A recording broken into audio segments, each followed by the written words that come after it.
Hello, this is Sabata with the EQUATORIA Advocacy Foundation. I'm the Director for Resource Mobilization. I would like to discuss with you today whether this resolution over here will eventually be effective and bring about the intended consequence, the intended result. I'm not quite sure if you're able to see this resolution. I don't think so. The screen is too bright. There. You see that resolution? This is what I'm coming to discuss with you about, and whether it will eventually bring the intended consequence. Let me read it very quickly, and I will run through with the discussion. It says Minneapolis City Council has voted for a series of immediate changes to be implemented at Minneapolis Police Department in the wake of George Floyd's death. The council voted 12-0 to enact the changes, which includes banning city police from using chokeholds or neck restraints. The suggestions were made by the Minnesota Department of Human Rights, with the order now having been signed by Mayor Jacob Frey. So that means it has already been signed. It is eventually a regulation that will need to be implemented. So police in Minneapolis can no longer restrain by use of chokes. Now I'm here to discuss whether this eventually is going to bring about the intended result. And of course the intended result is to reduce or maybe eradicate deaths that are exhibited as a result of choking. We know that Eric Garner was choked before, and he pleaded that he couldn't breathe, but the choking continued and Eric Garner passed away. We also know that George Floyd was choked by act of putting knees in or on his neck, and he also pleaded that he couldn't breathe, but the choking continued for 8 minutes and 46 seconds, I think, to be exact, and it brought about his death. And this resolution is passed with an intent to probably eradicate deaths that are seen, that come out as a result of chokeholds. Now, the EQUATORIA Advocacy Foundation is saying that that is not going to eventually bring the intended result. That is, it's not going to reduce deaths that will be seen from acts of police. Why? Because such a ban confronts the skill or tactic of chokehold, but does not confront the intent to use chokehold to bring about harm or death. You see, the most important thing that the Advocacy Foundation thinks is basically to confront the intent of the officer, but to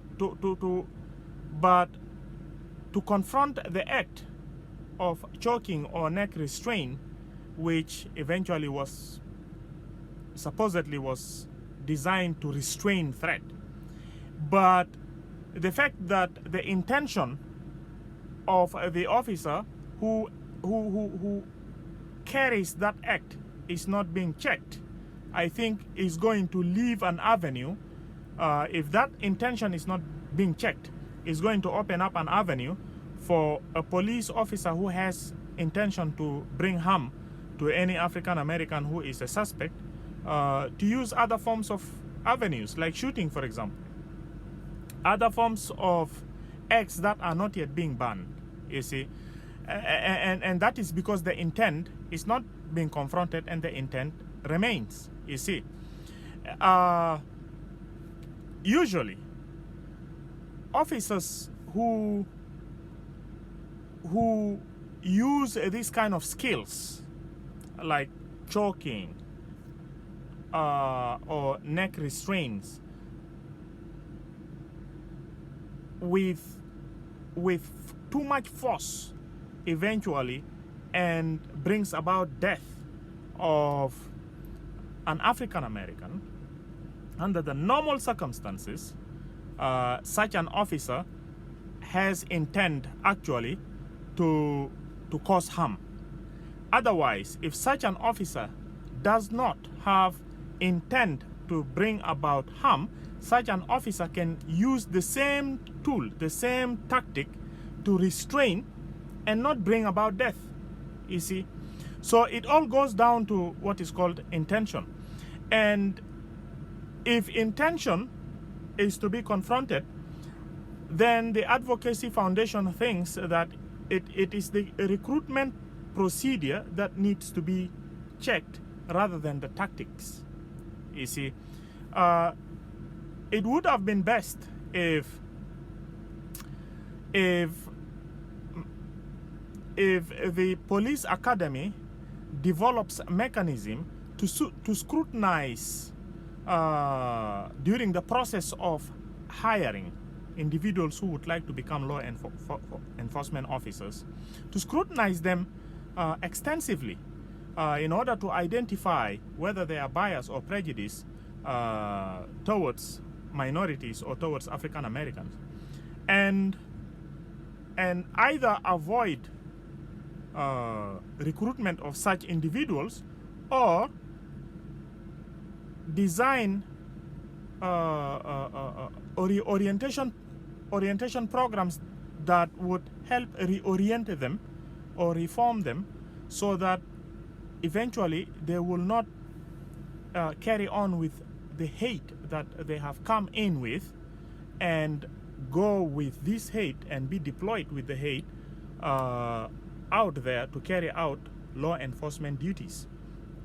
Because these individuals usually hate minorities or African Americans even before they come to be recruited as police. And when they come in to be recruited as police, they merely use the skills that they are taught to then use these skills in a deadly form.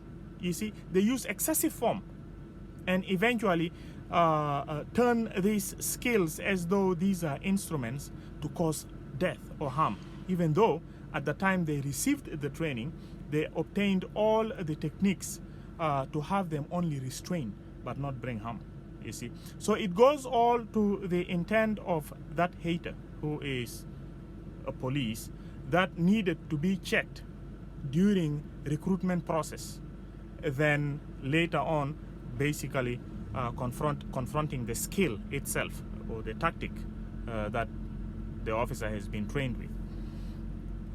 Now, the other option, and I did a video about it before, is for anybody who believes that Black Lives Matter should approach elections, especially electing the area of chief police, okay, wisely, because chief of police can do so much to discipline officers who are noticed to be biased or prejudiced towards African Americans or minorities through some administrative process or management process. A good chief of police would be able to basically contain such kind of behaviors through administration, and that will eventually then demand that anybody who believes that Black Lives Matter should make sure that during election he or she understands the behavior of those who are running to become chief of police.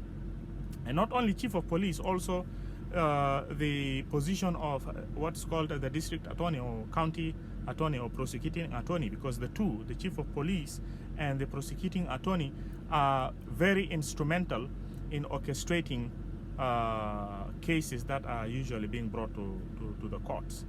And it's very important that these two are sincere and honest people.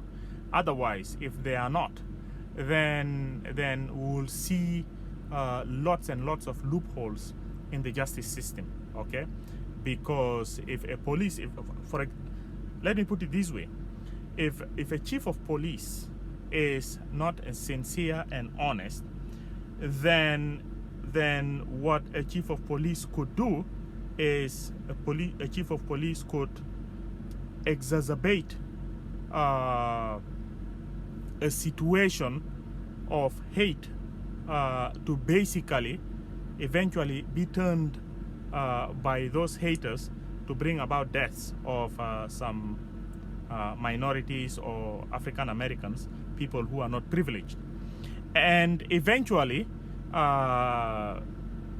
hide certain evidences, or rather, because they have always worked as a team with the prosecuting attorney, and if it finds out that the prosecuting attorney is also dirty, then the prosecuting attorney will always not retrieve those forensic evidences that would eventually bring about guilt verdicts, and kind of fund them or push them under the table, and basically just go with some lousy evidences here and there to have a police officer who happened to undergo trial to be acquitted, or even to orchestrate the process such that the case will not even be taken to trial, you see. And this is, by the way, very important. Before I continue, I would like to give you this video to see just a justification to what a chief of police who is not sincere and honest might do They tell you this to your face. Black Hispanics between 14 to 21.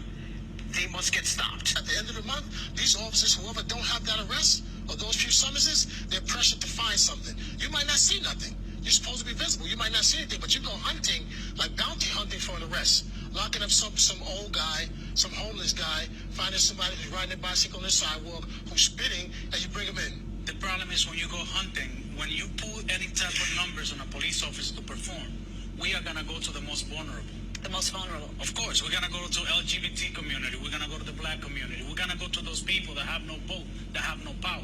If we start doing what we're doing in Midtown Manhattan, a phone call to the mayor's office is going to be made. That's going to be the end of it. We're the predators, they're the prey. The worst thing you can have is a police officer that needs an arrest for the month. So you're all minorities. How does that make you feel? It's horrible. This is something coming from the top that trickles its way down, and this is why we all here today. You see, these are some sincere and honest police who come from the minority communities, who think the way, I don't want to put it that way, but I will have to, the way orders or instructions are being directed from above. And when they talk of above, who is up there? You have the chief of police. You know, the chief of police could avoid that situation, could avoid a situation where police officers are compelled to go out there hunting, basically, for an arrest. All right, an honest, sincere chief of police would prevent such kind of things from happening. All right, because guess what? Those who are going to be hunted in order to be arrested are citizens of the United States of America. So what's the point of doing such kind of a thing? You know, so that's why it's very important to vote carefully and make sure that you are informed of those who are running to become chief of police, so that you vote an individual who would eventually not push officers to go out there and hunt for an arrest. Otherwise, it's going to be you and I who are going to suffer, especially we who are underprivileged. All right, and we'll always cry Black Lives Matter, Black Lives Matter, and things will just not change because we are not voting chief of police wisely. The other thing is also to vote a district attorney or a prosecuting attorney wisely, because in the event police go out there under instruction of a bad chief of police and they carry out unlawful acts, and the prosecuting attorney is very strict and collects the necessary evidences that needed to be collected, and police are getting charged and undergoing trial, that will eventually make the police to kind of fear to carry on with what they are doing, which are unlawful, and will eventually kind of reform the police a little. But now if we go out there less informed and we don't vote a prosecuting attorney who is sincere and honest, then this prosecuting attorney will always orchestrate the cases such that they may not even be brought for trial. Okay, so basically, brothers and sisters, this is what Equatoria Advocacy Foundation would want to discuss as far as the resolution that was passed, or rather signed by the mayor of Minneapolis City. That, well, even though that has been done in good faith with an intention to reduce amounts of death from chokeholds, but the fact that intention of police are not getting confronted, then these amounts of death will be seen persistently under certain avenues, not necessarily choking, but could be by shooting and some other forms of instrumental acts that could bring about death. All right. Thank you very much. God bless you. Until we come in contact again under some other topics for discussion. Stay safe from COVID-19 and stay blessed. Thank you.